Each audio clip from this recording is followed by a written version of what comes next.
Okay, let's unpack this. Yeah. We all heard the phrases, haven't we? You can't beat the house. Right. Or when it comes to investing, nobody can consistently beat the market average. It's just about luck, they tell you. Mm-hmm. The odds are stacked. Yeah, inherently stacked against the individual. Yeah.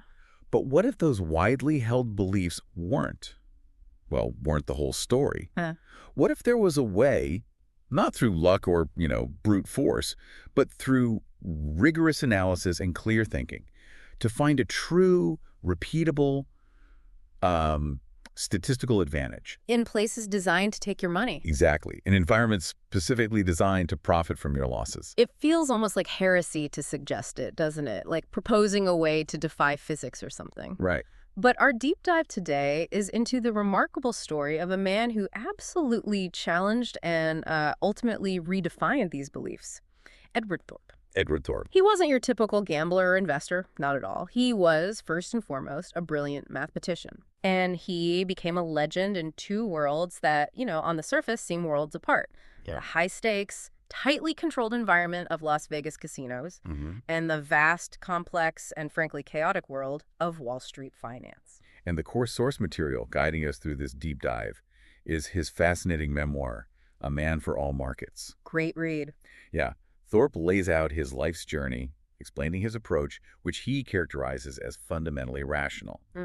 He didn't see problems, whether in academia, card games, financial markets, as, insurmountable obstacles. No, he saw them differently. Right, more like scientific puzzles that could be broken down, analyzed, and often solved using mathematical principles and algorithms. He wasn't content just playing the game. He wanted to solve the underlying mechanics. Yeah, figure out how it worked underneath. Exactly. And our mission today is precisely that. To understand how he managed to do this. How did this academic, operating initially outside the traditional structures of these industries, manage to identify and exploit edges where conventional wisdom said none existed? We want to explore the core mind models he employed to transform seemingly impossible challenges into problems that could be addressed with logic and calculation. We're going to structure this deep dive by tackling three central questions that mirror his journey. Questions drawn directly from the material. First, how did he beat the casino? The big one first. Yeah. Second, how did he beat the market? Which sounds maybe even harder. Maybe, yeah. Different kind of challenge. And third, perhaps the most crucial lesson for anyone listening, how did he manage risk along the way?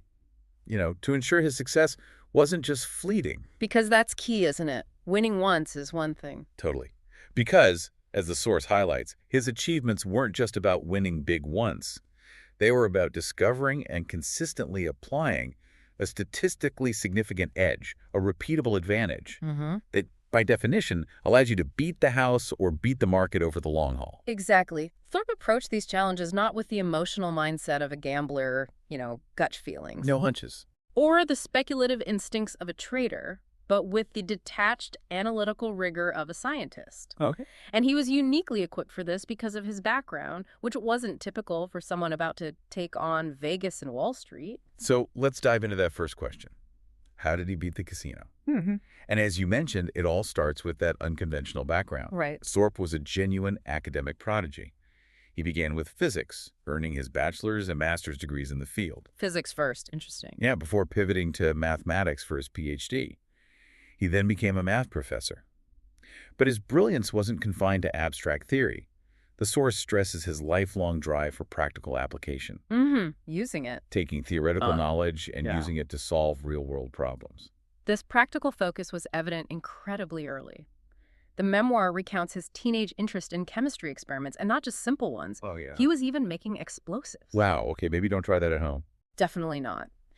But it wasn't reckless, you see. It was about understanding how things worked by manipulating them, by testing theories in practice. I get it. Hands-on. Very hands-on. He also taught himself physics in a matter of months, devouring textbooks. Just like that. Pretty much, specifically to win a national science contest.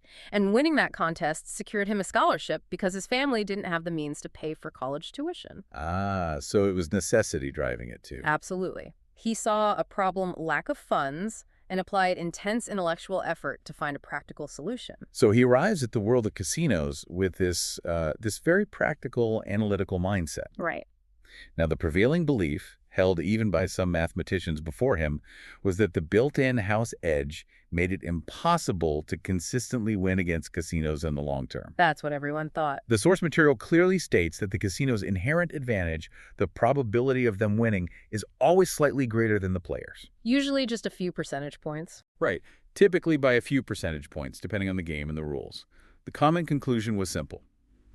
Play enough hands, spin the wheel enough times, and the law of averages dictates the house will inevitably win all your money. It seems logical, right? Small edge, lots of plays. Yeah, it does. But here we see that defining trait of Thorp's skepticism. He didn't just accept this conventional wisdom. He questioned it. He wanted to verify it for himself. He approached the casino games not as arenas of pure chance, but as systems governed by probabilities. Okay. His goal was to analyze these systems using the tools he knew best, probability theory and statistics, to see if that slight house edge was truly insurmountable under all conditions. And he quickly focused his attention on blackjack, also known as 21. The classic. Why blackjack out of all the casino games? Because his analysis, based on meticulous study, revealed that it had the lowest house edge of all the popular table games. Ah, the smallest disadvantage. Exactly. The sources describe it as being the most friendly to the player, meaning the house's advantage was smallest compared to games like roulette or craps. That made it the most likely candidate for finding an exploitable edge. Makes sense. Start where the odds are least stacked against you. Precisely. The basic rules of blackjack are relatively simple. Players trying to get a hand total as close to 21 as possible without going over. Right, don't bust. Players have the option to hit, take another card, or stop taking cards. Standard stuff. The crucial rule that Thorp identified as key to potentially beating the game is the dealer's rule. The dealer must continue taking cards, hitting, until their hand total is 17 or higher. Okay, so the dealer has no choice there. Fixed strategy. Exactly. This removes the dealer's discretion. They are bound by a fixed rule. And his core revolutionary insight was deceptively simple but profound. The probability of winning a hand in blackjack is not static. That's the kicker. It changes from hand to hand because the cards are dealt from a finite deck or a shoe of multiple decks. And the cards that have already been played are removed from the pool. It's not like flipping a coin where each flip is independent of the last. Right. The past affects the future in this game. The composition of the remaining deck changes with every card dealt. That's the key mechanism the source explains. If a disproportionate number of small cards with values from 2 through 6, are dealt and removed from the deck early on, Okay, the low cards are gone. the remaining cards in the deck must, by definition, contain a higher proportion of large cards, the 10-value cards, 10s, jacks, queens, kings, and aces. Stands to reason. This shift in the deck's composition significantly favors the player over the dealer. And the reason high cards favor the player ties directly back to that fixed dealer rule you mentioned. Exactly. With more large cards left in the deck, the dealer, who is forced to hit on any total less than 17, Like 16, 15? yeah, those tricky hands, they're much more likely to bust to exceed 21 when they take additional cards. Because they might draw a 10 or a face card? Right.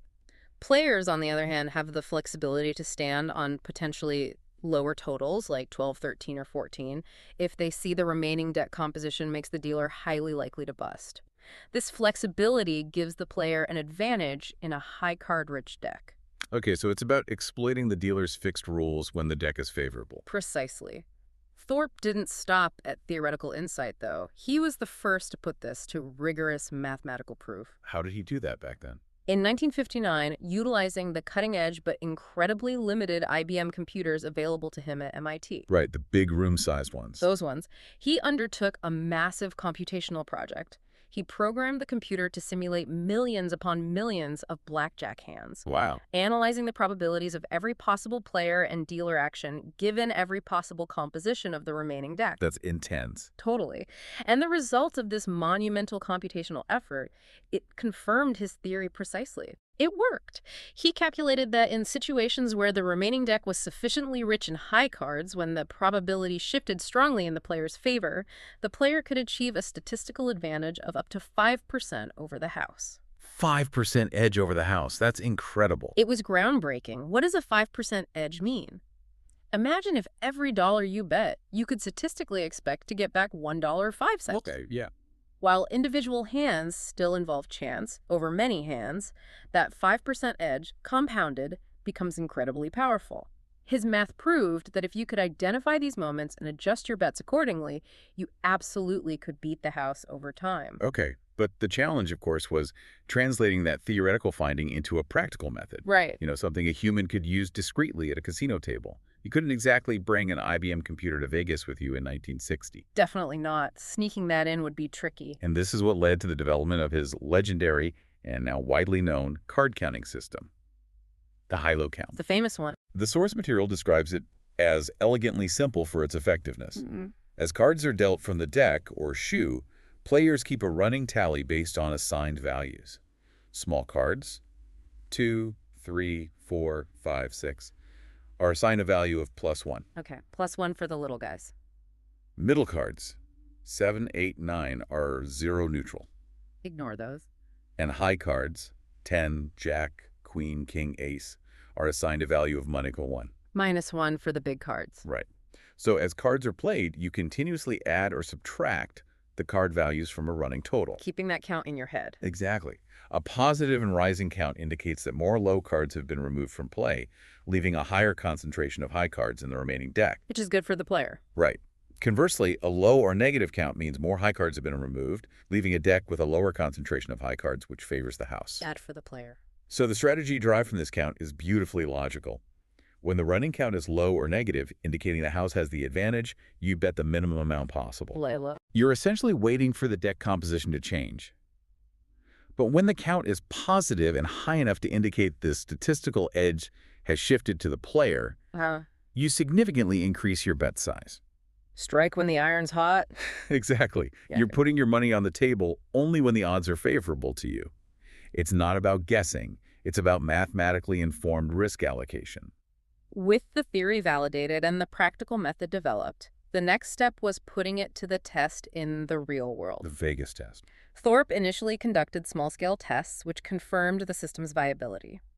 Then, in a move that sent ripples through the academic world and later the public, he published his findings. He published it. Yep, including the details of his system, in a peer-reviewed academic journal paper in 1960. Bold move. It drew immediate media attention and, as predicted, initial dismissive reactions from the casinos. I bet. The source quotes the casino industry scoffing at him as just a bookworm or an egghead, someone whose theories wouldn't stand up to the reality of the casino floor. Famous last words. Right. They were confident their house edge was insurmountable. That confidence was shattered by Thorp's big test. What happened? He took $10,000 of his own money, a considerable sum in the early 1960s, remember? Yeah, that was real money then. To Las Vegas, and, following his high-low counting strategy precisely, managed to double his stake to $20,000 in just 30 hours of play. Doubled his money in 30 hours. Just like that. This wasn't some lucky streak. It was a clear, albeit limited, demonstration that the mathematical edge could be exploited for profit in practice. And that demonstration immediately changed the casino's tune from mockery to alarm. Oh, yeah. Panic stations. The source describes the beginning of an arms race. Casinos began implementing various countermeasures to thwart card counters. What kind of things? They increased the frequency of shuffling, sometimes shuffling after only half the shoe was dealt. They introduced shoes with larger numbers of decks, 6 decks, 8 decks. Makes counting harder. Dilutes the effect. Exactly. They limited the amount of chips players could buy in with. And according to Thorp's own account in his memoir, some establishments even resorted to employing dealers who would cheat to disadvantage winning players. Wow, actual cheating. Allegedly, yeah. Desperate measures. Despite these efforts, Thorp and others who quickly learned his methods still found ways to win. This escalating success forced the casinos to take the most direct action they could, barring him. Kicking him out. Kicked him out.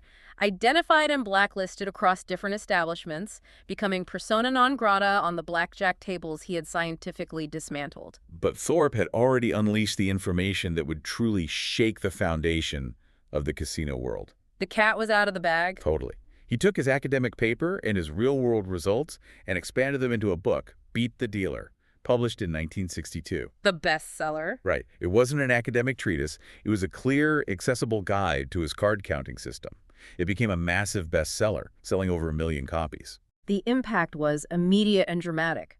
Thousands of people, armed with Thorp's book and inspired by his success, flocked to Las Vegas to try card counting themselves. A flood of counters. The source vividly portrays the disruption this caused. Casino bosses were in a panic, holding urgent meetings to figure out how to respond. What do they do? Well, some of the discussions allegedly involved extreme measures, with mentions in his book of figures considering physically harming Thorp or doing away with him. Seriously, that dark? Apparently so, but they ultimately decided on what the source describes as a more civilized way, modifying the game rules themselves. Ah, change the game. Changing payout odds on certain hands, adjusting how and when decks were shuffled, specifically to reduce or eliminate the card counter's edge and shift it back in the house's favor. So the game we play today is partly a result of Thorp's work. In many ways, yes. The constant evolution of rules is often a reaction to players finding edges. And you mentioned the alleged life-threatening incidents from his book? Yeah, the source includes disturbing details like him being served a poisoned drink after a winning session, No way. and experiencing catastrophic failure of his car brakes at high speed on a downhill stretch returning from Vegas. That's terrifying. These incidents, while difficult to definitively attribute, highlight the very real non-financial risks that challenging, powerful, established systems can entail. It wasn't just about money. It was potentially dangerous. Absolutely. They underscore the point that while the mathematical advantage was real, operating in that environment carried risks far beyond losing a bet. Ultimately, Thorp largely stepped away from professional gambling. Why? He had proven his strategy worked, validated his academic work in the most public way imaginable, and he was still a professor with other intellectual pursuits and responsibilities. The escalating physical risk simply wasn't worth the returns any longer. Fair enough. He made his point. He had achieved his goal of proving that beating the house was possible with the system. But his curiosity for applying scientific analysis to seemingly random systems didn't stop there. The source briefly mentions his foray into studying roulette. Ah, roulette. The wheel of fortune. Generally considered purely random, right? Governed by physics, not changing card probabilities. Seems impossible to beat. And having a fixed house edge that seemed impossible to overcome with strategy. Thorp, however, viewed roulette as a problem in applied physics. Physics? How? The spin of the wheel, the bounce of the ball, friction, air resistance, gravity, these were all physical forces that, in theory, could be modeled and perhaps predicted. Okay, track them all. Exactly. He collaborated on this investigation with the brilliant Claude Shannon. Claude Shannon, father of information theory. The very same, a giant in mathematics and engineering. The source even notes that Shannon himself was a fascinating scientist. Maybe another deep dive topic someday. Definitely noted. So Thorp and Shannon, what did they cook up? They did something extraordinary. They designed and built what is considered one of the first wearable computers. Get out. Wearable. Yeah. In the 60s. Yeah. The source describes it. A device about the size of a cigarette pack, designed to be concealed, maybe in a shoe. In a shoe. Controlled by the player's toes. You're kidding. Toe-tapping computer. Seriously, the computer would take data input about the speed of the wheel and the ball's release, and use physics calculations to predict which sector of the wheel the ball was most likely to land in. Did it work? They tested this device in actual casinos and found that it did work. The concept was feasible. The physics could, in theory, give you an edge by narrowing down the possible outcomes. But the technology of the 1960s was simply not robust enough.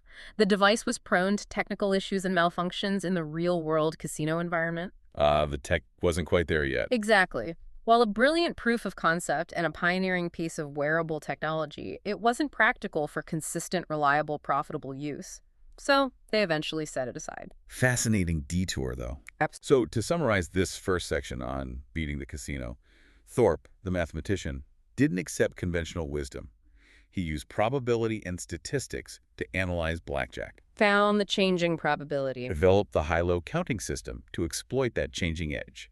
He published his findings, proved they worked in practice by winning significant amounts. Made the casino sweat. And faced intense countermeasures, including being barred and potentially physical threats. While he proved beating the house was possible with a rigorous system. The house always adapts. Yeah, the story also highlights that the environment pushes back and the house always adapts. The practical conclusion for most people, as the source notes, is that the safest bet against the casino's edge is simply not to play. It's a powerful illustration of applying intellectual rigor to seemingly random processes and the consequences that can arise when you successfully challenge powerful established interests. Right. Having found a repeatable edge in the relatively structured environment of a casino game, the natural question for a mind like Thorp's was whether that same rational mathematical approach could possibly work in the far larger, infinitely more complex, and seemingly less predictable world. Of the stock market. Exactly. And that brings us directly to Section 2. How to beat the market. It's a comparison frequently made, often in a cynical tone. The stock market is just a big casino. You hear that all the time. And while it's not a perfect analogy, the source points out that for Thorp, there were indeed significant parallels that made the market an interesting system to analyze. Like what? Both involve mathematical probabilities, evaluating risk against potential reward, deciding on appropriate position sizing. How much to bet? Yeah. And perhaps most importantly, demanding a high degree of rational, dispassionate decision-making. In a way, the source suggests gambling can be seen as a simplified, accelerated version of investment decision-making under uncertainty. Interesting way to frame it. So, Thorp's initial entry into the stock market wasn't purely academic. No, he invested the money he had earned from his blackjack winnings and the sales of his best-selling book, Beat the Dealer. Putting his money where his mouth was, sort of. Right.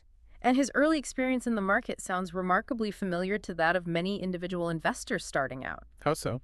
He followed common, widely available advice, reading newspaper articles about stocks, listening to recommendations from supposed experts. The usual stuff. Hot tips. Exactly. And like countless others who follow this path, he quickly lost half of his invested capital. Ouch. After beating Vegas, he loses in the market. That must have stung. It did. Big time. But true to his character, his reaction wasn't to blame luck or give up. The source says he painfully reflected on this initial failure. Okay. And came to a critical realization. He needed to fundamentally rethink his approach. Just following conventional advice wasn't going to cut it. He needed to figure out how to achieve a verifiable statistical edge. Find that edge again. And consistently beat the market average rather than just hoping that his chosen stocks would go up randomly. This quest brought him face to face with one of the dominant theories in academic finance. The efficient market hypothesis, or EMH. Ah, yes, EMH. A powerful and influential theory.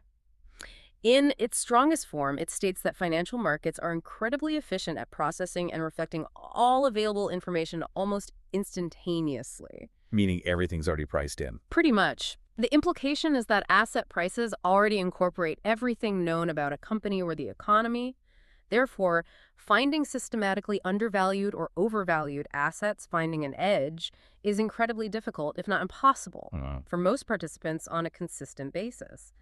According to EMH, trying to beat the market average over the long term is largely a futile exercise for active investors. Any periods of outperformance are typically due to luck or taking on higher risk. So EMH basically says you can't beat the market, just like they said, you can't beat the casino. Exactly the same kind of challenge to conventional wisdom. And just as with the casino claim, Thorp approached EMH with his characteristic skepticism. Didn't just accept it. No, he didn't dismiss it outright. But he felt this was another claim that needed to be personally validated, tested, and potentially challenged using his own analytical tools. His mathematical approach to investing was fundamentally different from the standard practices of the time, wasn't it? Completely different. He openly admitted he wasn't skilled at traditional investment analysis. He wasn't interested in diving deep into company balance sheets, analyzing quarterly earnings reports. Poring over financials. Right, or tracking technical chart patterns or predicting macroeconomic trends.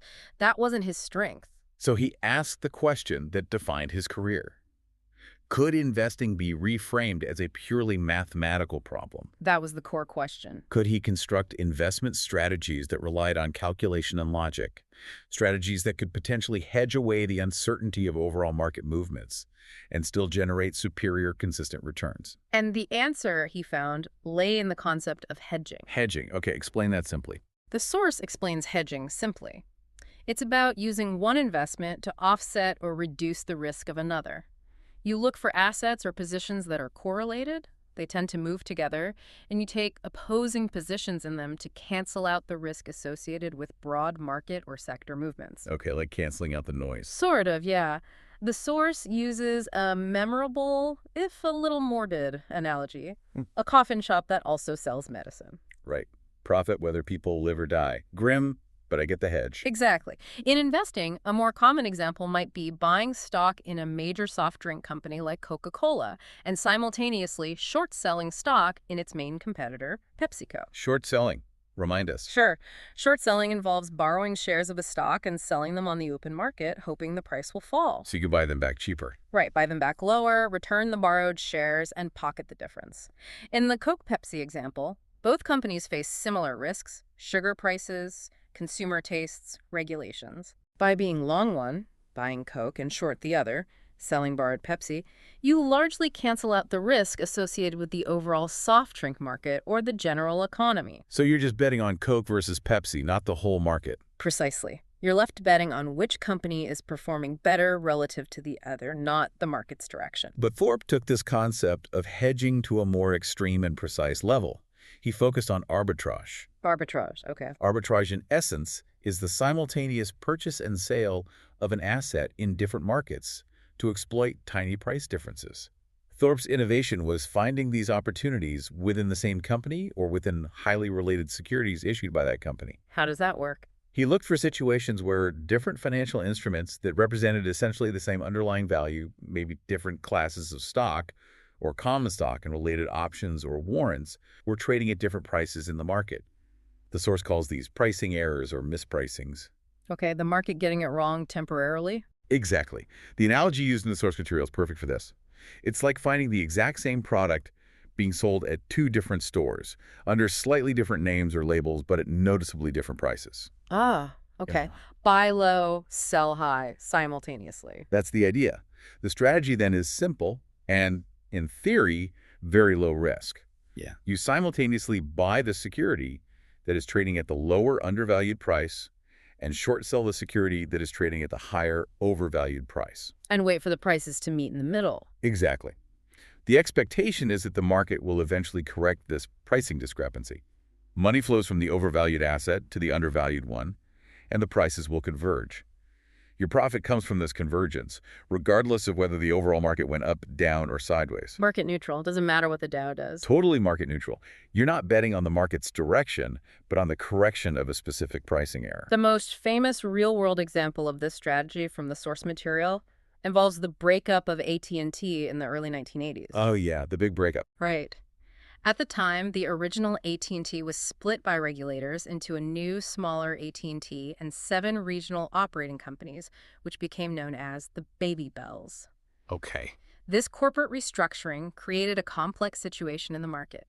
The opportunity Thorp identified was that the market, for a period, was systematically undervaluing the shares of the original AT&T relative to the combined theoretical value of the shares of the new AT&T and the 7 Baby Bells that shareholders would receive. A clear mispricing. A clear, exploitable pricing error.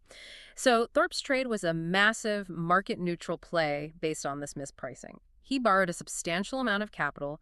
The source states he bought 5 million shares of the original AT&T stock. 5 million shares. Which he saw as undervalued. Simultaneously, he short-sold the equivalent number of shares in the 8 newly created companies, the new AT&T and the 7 Baby Bells, which were collectively trading at a price higher than the old AT&T should have theoretically been worth. So long the old, short the new pieces. Exactly. And the outcome, as the source describes it, was essentially a sure-win deal.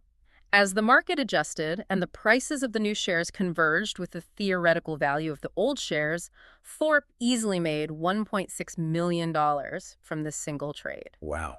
Just like that. And the beauty of it, the core principle he was exploiting, was its market neutrality. Totally. The success of this massive trade didn't depend on whether the stock market generally went up or down during that period. It depended solely on the correction of that specific pricing error. But to consistently find and exploit these pricing differences, you need to know what the true theoretical price of the security should be, right? That's the critical piece, especially for complex instruments like options. And this is where options came in. Remind us quickly what an option is. Sure. The source defines an option simply. It's a contract that gives the buyer the right, but not the obligation, to buy or sell an underlying asset like a stock at a predetermined price, the strike price, on or before a specific date, the expiration date. Stock options, in particular, have prices that are heavily influenced by the price of the underlying stock, but also by factors like time to expiration, volatility, and interest rates. The source refers to them as acting like lottery tickets on future prices due to their leveraged nature. Right, big potential moves. The challenge that had stumped many before him was figuring out the mathematically correct fair price for these options given all the variables. This was another perfect mathematical problem for Thorp to tackle. And he solved it. He derived a complex formula for accurately pricing options. Okay. And what did he find when he compared his true price to the market? What he discovered using his formula when he compared his calculated true price to the actual prices trading in the market was profound. He found large numbers of mispriced options. Well, lots of them. Options that were trading at prices significantly different from their theoretical fair value, creating ample opportunities for profitable arbitrage. So the market was full of these errors, waiting to be found by math. According to his analysis, yes. This application of rigorous mathematical modeling and analysis to identify and exploit pricing errors in financial markets using instruments like options was revolutionary. It became the foundational work for an entirely new field, quantitative investing. Quantitative investing or quant trading, that's huge now. Absolutely. And just as he shared his blackjack strategy, Thorp wrote a book detailing these market methods. Following Beat the Dealer, he published Beat the Market. Okay, same naming convention. Yeah. The sources describe this book as the foundational work of quantitative investing and one of the most influential investment guides ever written, laying out the principles of using mathematical models and arbitrage strategies to generate returns. And he didn't just write about it. No, he practiced what he preached. Building on these insights, in 1969, Thorp established what is widely recognized as the first quantitative hedge fund. The very first. Wow. Modeled after Buffett's partnership structure, but its investment approach was entirely different, relying on mathematical models and arbitrage, not traditional stock picking. Today, quantitative strategies represent a significant portion of trading volume on Wall Street, and Thorp is rightly credited as the pioneer. Now, there's a particularly fascinating detail the source includes regarding his groundbreaking options pricing formula. He didn't publish it right away. That's right. Thorp, after deriving his refined formula, chose not to publish it immediately in an academic journal. The source states he kept it quiet to make a fortune by applying it to the market first. Can't blame him, really. He did make a fortune. What's remarkable is that later, in the 1970s, 3 other mathematicians, Black, Scholes, and Merton, independently developed a similar formula for option pricing. Independently. Inspired, at least in part, by Thorp's earlier book, Beat the Market, which hinted at the possibility of option arbitrage, they published their formula. And ultimately, 2 of them, Scholes and Merton, were awarded the Nobel Prize in Economics in 1997 for their work. The famous Black-Scholes model. Exactly. The Black-Scholes-Merton model. Black had unfortunately passed away by then. So Thorp essentially chose practical financial gain over academic recognition, like a Nobel Prize. Did he regret that? The source notes his perspective. He wasn't filled with regret. He understood there are trade-offs in life. You get and lose. Yeah. He got the practical rewards of being first to apply it, and he seemed content with that outcome. Fair enough. And those practical rewards were substantial, right? His fund's performance. Oh, yeah. The source details the performance of his funds over a long period from 1969 to 1988, spanning 19 years. His 2 main funds generated returns of 27 times and 15 times the initial capital, respectively. Wow, 27x and 15x. What's that annualized? Impressive annualized returns of 18.8% and 15.1%. Let's put that in perspective. How did the overall market do then? Good question. The S&P 500 index, representing the average large-cap U.S. stock performance, returned about 5 times the initial investment over the same 19 years. That's an annualized average of 10.2%. So he's significantly outperformed, almost doubled the market return in one fund. Significantly outperformed consistently for almost 2 decades. But perhaps the most striking detail about his fund's performance, highlighted in the source, What's that? is this. His funds had no losing years during that 19-year period. No losing years. For 19 years. The source even specifies they had no losing quarters. That's insane. Through all the market crashes and turmoil. It means his strategies successfully navigated major market turmoil like the 1973-74 oil crisis market crash, the late 1970s inflation and recession, and even the infamous Black Monday stock market crash of 1987, emerging from each unscathed and profitable. That performance record is truly exceptional. It's powerful evidence that it was possible, at least then, to beat the market consistently and with low risk. It really is. However, the source also makes a point about the market's eventual efficiency. So EMH fights back. In a way, Thorp's experience, while proving EMH could be challenged, also illustrated its core idea in the long run. As his methods and the principles of quantitative investing became more widely known and adopted by other sophisticated investors. The edge got smaller. Exactly. The easily exploitable pricing opportunities became smaller and less frequent. Makes sense. If everyone starts doing the same arbitrage, the price difference disappears fast. Right.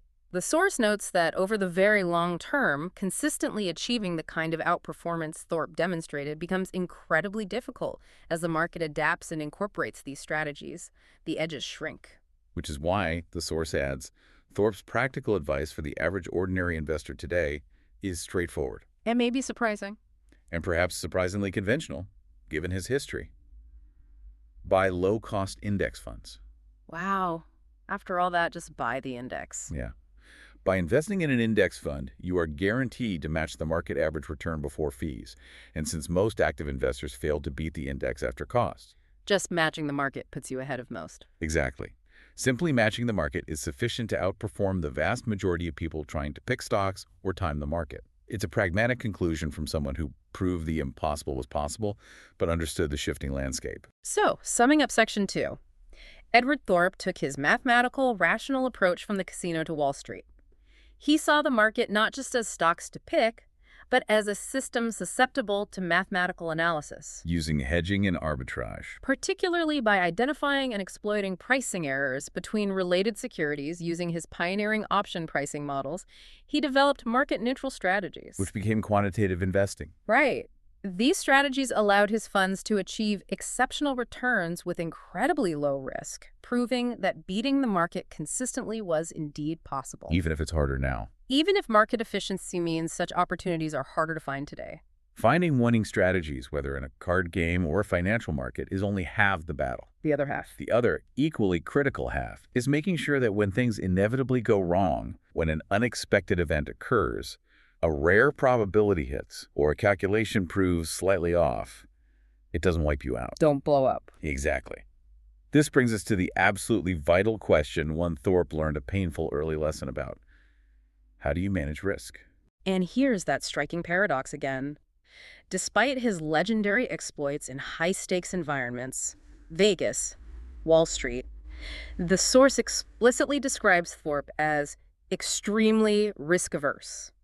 That feels counterintuitive. How can you be risk-averse doing that stuff? But for Thorp, the risk wasn't in the size of the operation. It was in the lack of control or understanding of the probabilities. His strategies, both in blackjack and arbitrage, were theoretically designed to be low risk. Based on math. Based on probabilities and mathematical edges. They weren't based on wild guesses or emotional bets. Ah, I see.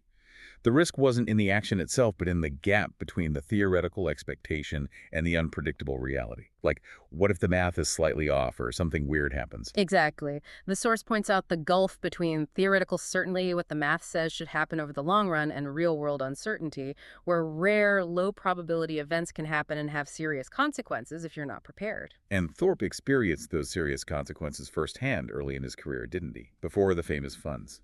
Something about silver. That's the one. Recounting the story from his memoir, Thorp had correctly analyzed the market and predicted that the price of silver was due to rise significantly. He was right about the direction. So, a winning prediction. Where did it go wrong? The mistake wasn't in the prediction, it was in the execution, and specifically the risk management, or lack thereof at the time. He decided to leverage his bet. Leverage. Borrowing money. Borrowing heavily from a bank to increase the size of his position in silver. Leverage is a powerful tool. It magnifies your potential gains if you're right. Right. But it also magnifies your losses if you're wrong, even just temporarily. So the price rose initially, as he predicted. Yes. The source states he earned a large sum temporarily, made good money for a bit, but then the price of silver experienced a sharp, short-term drop. The source says it fell by approximately 1/3. Oof. A 33% drop. Amplified by borrowing. Precisely. That temporary 1/3 decline in price, magnified by the significant leverage he had used, resulted in losses that exceeded his initial capital. Wiped him out. The source uses a term that vividly describes the outcome. He blew up, or if were in the original context. He lost everything on that specific investment. His entire principal for that trade was wiped out. Wow. That must have been a devastating lesson to learn. Absolutely. And according to the source, this painful experience was formative. It wasn't enough to be right about the underlying opportunity or the direction of the market. How much you bet matters. How much you bet your position sizing is absolutely critical. Leverage, if used without extreme caution and strict risk controls, can turn a correct analysis into financial ruin. The source states unequivocally that this single event made rigorous risk management his absolute top priority for the next 50 years of his investment career. And that painful lesson highlights the core problem in position sizing. If you bet too little, even when you have an edge, your winnings will be modest. Takes forever to get anywhere. Right, but if you bet too much, you run the risk of total ruin. The source warns against being hushu, roughly meaning always on the verge of blowing up. And the ultimate risk isn't just a significant financial loss, it's the loss of your entire capital. Because if you lose everything, you are out of the game. Game over. You cannot participate in future winning opportunities, no matter how favorable they might be, even if they are, in theory, 100% win scenarios. Your ability to generate future returns is gone. So the critical question becomes, is there a mathematically optimal way to size your bets or investments?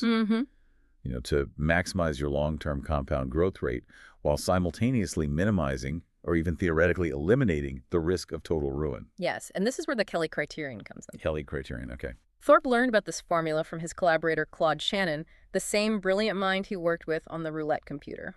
Back to Shannon again. While they were analyzing and refining the blackjack strategy, the Kelly Criterion was originally discovered by physicist John Kelly in the 1950s while working at Bell Labs. Bell Labs, what was he doing? On optimal strategies for telephone signal transmission, surprisingly enough, it came out of information theory. Wild. So what is the purpose of the Kelly Criterion? It's a formula specifically designed to tell you how much to bet in a situation where you have a definable statistical edge. Okay, how much of your money to risk? Exactly. The source provides a simplified principle for the formula. The proportion of your capital you should bet is equal to your calculated edge divided by the payout odds. Edge divided by odds. Let's break that down. Let's clarify the terms slightly, drawing from the source's broader explanation. Edge refers to your statistical advantage over the opponent, or the fair odds, essentially, how much more likely you are to win than probability would normally dictate. Your advantage. Payout odds refers to the expected return on your bet if you win relative to the amount wagered, how much you get back for each dollar risked if you win. Okay, so it's not a fixed dollar amount. It tells you what proportion of your current total capital you should wager on an opportunity. Based on how good that opportunity is. Exactly. And this is how Thorp applied it, first in blackjack. When he went to Vegas with his $10,000 bankroll, he bet the minimum amount possible when the high-low count was low or negative. When the house had the edge. Right. But when his count was high enough to give him a significant calculated advantage, based on his mathematical analysis, he would increase his bets. How much? The source mentions he would wager up to $500 on certain hands. This $500 represented approximately 5% of his initial $10,000 bankroll, a proportion he derived from applying the Kelly calculation to his estimated maximum edge in blackjack. So the math told him 5% was the optimal bet size in the best situations. For that specific edge in bankroll, yes. And the source really emphasizes his discipline here. He didn't rely on hunches or gut feelings or, as the source puts it, believing in luck or hot streaks. No feeling lucky. No. He relied strictly on the mathematical output of his system and the Kelly calculation to determine his bet size. And the mathematical benefits of following the Kelly Criterion. What were they? According to theory and simulations, they're compelling. First, applying Kelly consistently achieves the highest possible long-term compound growth rate of your capital compared to any other betting strategy. Grows your money fastest over time. Theoretically, yes. Second, and perhaps most importantly, it theoretically guarantees that you will never lose all of your principal. Never go broke. How? Because you're always betting a fraction of your current capital. If you lose, your capital shrinks, so the next bet size as a fraction also shrinks. Mathematically, it approaches zero but never hits it. Ah, okay. Your capital might fluctuate significantly, could drop substantially during losing streaks. Oh, absolutely. Big drawdowns are possible. But it should never mathematically reach zero if you apply Kelly correctly and your edge calculation is accurate. That's the theory. Now, it's interesting that the source notes Thorp didn't even include the actual Kelly formula equation in his best-selling book, Beat the Dealer. Why not? Yeah, and this suggests that for him, particularly when applying these ideas outside of clearly defined games like blackjack, The underlying thinking or the core principles derived from Kelly were arguably more important than plugging numbers into an exact formula. A mindset over the math. Kind of, because in the real world of investing in life decisions, unlike a deck of cards, you rarely have precise, unchanging probabilities of winning or exact payout odds that are known beforehand. Right. It's all fuzzy estimates. You're dealing with estimations, uncertainties, and incomplete information. But the core principles that Kelly embodies can still guide decision-making, even in those fuzzy, real-world scenarios. What are those core principles then? The source distills two key principles for life and investing, even without an exact formula calculation. First, you should bet or invest more, allocate a larger proportion of your resources or capital when your perceived chance of success is higher and the potential downside risk is lower. Bet bigger when the odds are better. Makes sense. Second, and perhaps most critically, you should never bet your entire capital unless you are absolutely 100% certain of winning. And in the real world, absolute 100% certainty is, for all practical purposes, a myth. Pretty much. Never happens.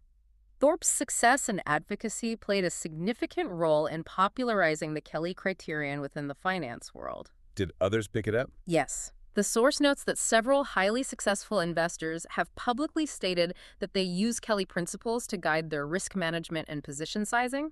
Like who? Figures like Warren Buffett, Charlie Munger, and the renowned bond investor Bill Gross. Wow, heavy hitters. And the Charlie Munger quote, provided in the source material, perfectly encapsulates this Kelly-inspired mindset. Yeah, read that one. It's good. Munger says, when the world grants you opportunities, smart investors bet heavily. When they have very high odds, rest of the time, they just wait. Simple as that. That's pure Kelly thinking. He's advocating for applying the principle. When you find those rare, clear opportunities where your edge is high and the odds are strongly in your favor, you should size your bet or investment appropriately large. Go big or go home. But only when the odds are truly stacked for you. Exactly. But for most opportunities where the edge isn't clear or high, you should bet small or not at all. Just wait. But tragically, not everyone adheres to these fundamental risk management principles, even those who are theoretically brilliant. No, unfortunately not. The source provides a powerful cautionary tale that serves as a stark contrast to Thorp's disciplined approach. The collapse of long-term capital management, or LTCM. LTCM, the infamous blow-up. LTCM was famous on Wall Street in the late 1990s, often described as a super dream team hedge fund.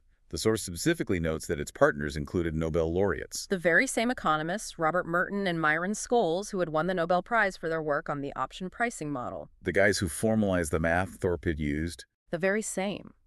Thorp was actually approached about being involved with LTCM or investing in their fund. He declined. Why? Seems like a natural fit. His assessment was that the fund's leadership had a preference for high risk, or aussonner, as the source describes it, a risk appetite that he did not share. He thought they were too aggressive. And he also, according to the source, doubted their practical, real-world investment experience, feeling they might be too focused on theoretical models without fully appreciating the non-modeled risks of the market, the unknown unknowns. And LTCM's fatal flaw was a catastrophic failure of risk management, a direct violation of the Kelly principle. They used extremely high levels of leverage. How high? The source states their leverage ratio, the amount of borrowed money relative to their own capital, fluctuated wildly between 30 to 100 times. Whoa. 100 to 1 leverage? That's insane. It meant that even tiny movements against their positions would be magnified enormously. Despite this extreme leverage, the brilliant minds at LTCM calculated their risk of ruin. The probability of losing all their principal is incredibly tiny. Like impossible odds. Less than 1 in 10,000. They were betting enormous sums on the assumption that this low probability event would simply not happen. But as the source recounts, that rare low probability event did happen. The black swan event. Exactly. In the financial crisis of 1998, triggered by events like the Russian government debt default, markets moved in ways that defied LTCM's models and expectations.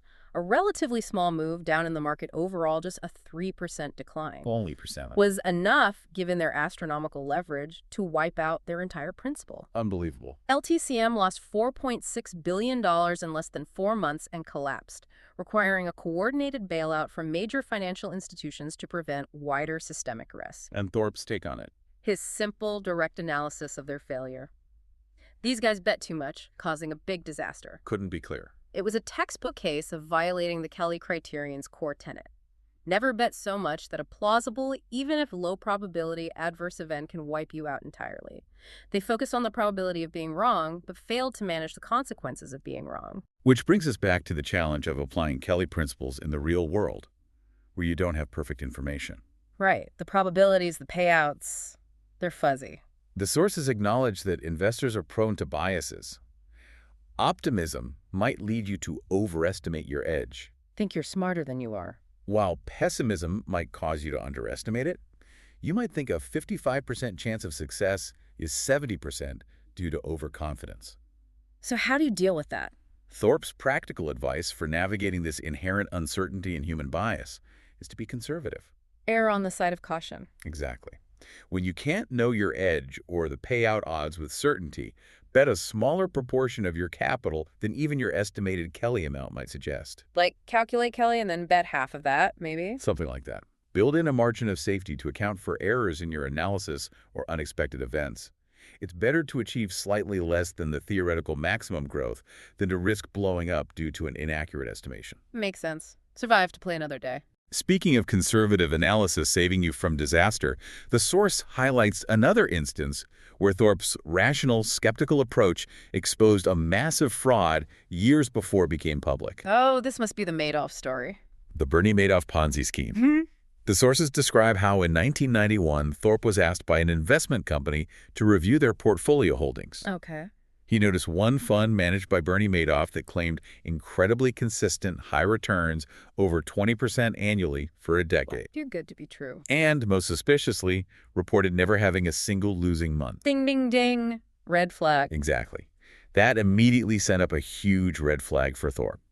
The source states he was deeply skeptical of any scheme claiming 100% profitable high returns, recognizing that legitimate strategies inherently involve risk and periods of loss. No strategy wins every single month. It's just not possible. Thorp applied his mathematical analysis to Madoff's claimed investment strategy. He calculated that given the type of investments Madoff claimed to be making— Like option strategies. Right. It was mathematically impossible to generate such consistent positive returns without ever experiencing a losing month. Any legitimate strategy using those instruments would inevitably face downward fluctuations. The math didn't add up. So he dug deeper. He went beyond Madoff's reported numbers and investigated the actual, verifiable market activity. You check the tapes, basically. He compared the dates and sizes of the trades Madoff claimed to be making for his clients against the actual trading volumes for those specific securities on those days. And his investigation revealed the truth. Madoff's reported trades were, as the source puts it, forged or fake. They simply did not exist in the actual market trading records. Wow. He proved it was fake back in '91. It was all fiction. Based on this rational, data-driven analysis, Thorp advised the investment company client to immediately withdraw all their money from Madoff's fund, which they did. Saved them a fortune. But what happened then? Did he report it? Unfortunately, as the source notes with frustration, despite Thorp sharing his findings with regulators, regulatory inaction, or regulatory indifference, allowed Madoff's massive fraud to continue unimpeded for another 17 years. 17 years. Swelling into the infamous 60-plus billion Ponzi scheme that finally collapsed and was exposed during the 2008 financial crisis, Thorp's analytical rigor had uncovered the truth almost 2 decades prior, saving his client from ruin. That's infuriating, but also amazing detective work on his part. It really is. Yeah. So, to summarize this third section on risk management, Thorp's early, painful experience with leverage and silver made risk management a central focus. Lesson learned the hard way. He utilized principles derived from the Kelly Criterion, betting more when the edge is higher, but crucially, never betting your entire capital unless absolutely certain, which is almost never. Protect the downside. He emphasized that the mindset of appropriate position sizing and protecting against ruin is more important than the exact formula, especially in uncertain real-world scenarios. The catastrophic collapse of LTCM, despite having Nobel laureates, served as a powerful cautionary tale of the dangers of excessive leverage and violating Kelly principles. So don't bet too much. And his exposure of the Madoff fraud highlighted the protective power of applying rigorous, skeptical, data-driven analysis, even when probabilities aren't perfectly defined. His practical advice remains conservative position sizing when uncertainty is high. We've traced Edward Thorp's journey from theoretical physics to applied probability, from scientifically dismantling blackjack in Vegas to pioneering quantitative investing on Wall Street. Quite a ride. And central to all of it, his relentless focus on managing risk to survive and compound gains. So what's the overarching lesson we can take from this remarkable story? Well, recapping our exploration through the 3 questions, he scientifically dismantled the perceived impossibility of beating the casino using probability and accounting system. Okay. He applied mathematical analysis, hedging, and arbitrage to identify and exploit pricing errors, successfully beating the market average with low risk for decades.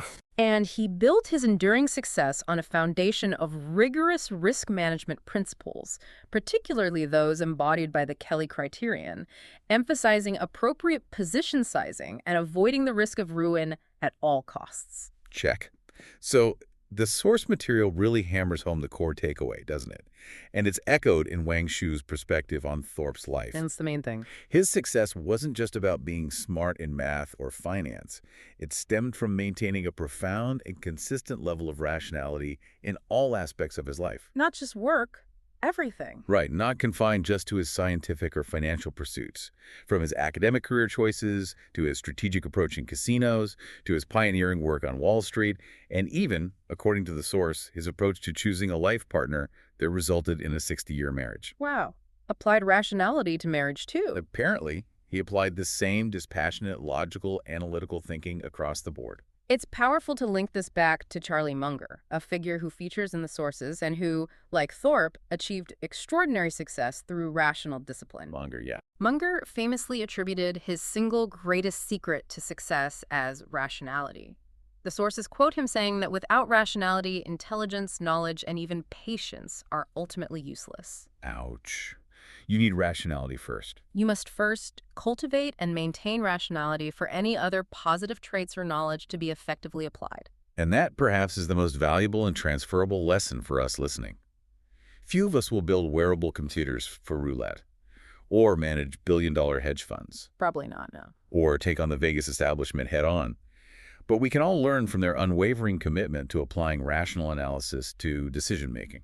Which leaves us with this thought to ponder. Edward Thorp applied this level of dispassionate, rational analysis, probabilistic thinking, and rigorous risk management principles, like those of the Kelly Criterion, not just to gambling and investing, but to life itself. Right. Where in your own life, beyond just your finances or games you play, could you benefit from applying the same level of critical, rational analysis? Good question. Where might you be operating based on emotion, gut feeling, or flawed assumptions, rather than a clear assessment of probabilities, potential outcomes, and managing the crucial risk of total ruin? Where are we betting too much, emotionally maybe? Yeah, or just not thinking through the odds clearly. What areas of your personal or professional life might genuinely benefit from adopting a more Kelly Criterion approach to decision-making, thinking about the edge, the odds, and how much to commit?